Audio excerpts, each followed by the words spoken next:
We got some iPad news for you right now. The next iPad is going to get a thinner and lighter screen, similar to the one on the iPad mini. That's according to a journal story out today. George Stahl from Dow Jones Newswires is on that story. George, good morning. Good morning.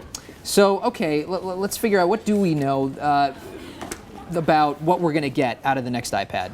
Well, talking about the full-size iPad here.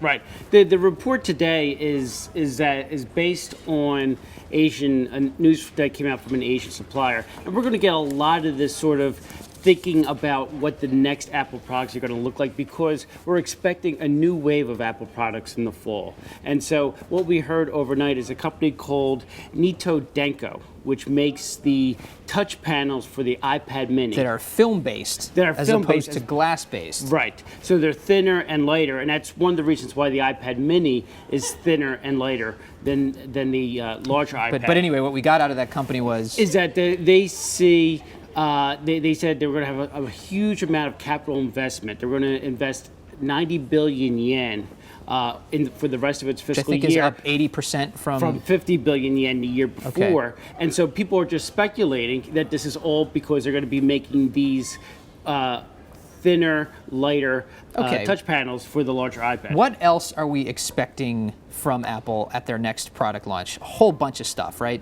Right. Well, overnight, AllThingsD came out with a report saying that September 10th, Apple's going to have an iPhone event where presumably they would come out with a new iPhone, but also possibly a low-cost iPhone, which has been talked about a lot, and that got a little bit more momentum to it because Pegatron, another Asian supplier, came out overnight, and they said that their non-computing products were going to rise 40 to 50% in the third quarter from the second quarter. Mm-hmm. The journal has reported that Pegatron is likely to be one of the key suppliers for this low-cost iPhone. So again, that's people are trying to put together a puzzle based on expectations that they have for Apple and what they're hearing from some of the Asian suppliers. The other thing we might get here is an iWatch. Yes.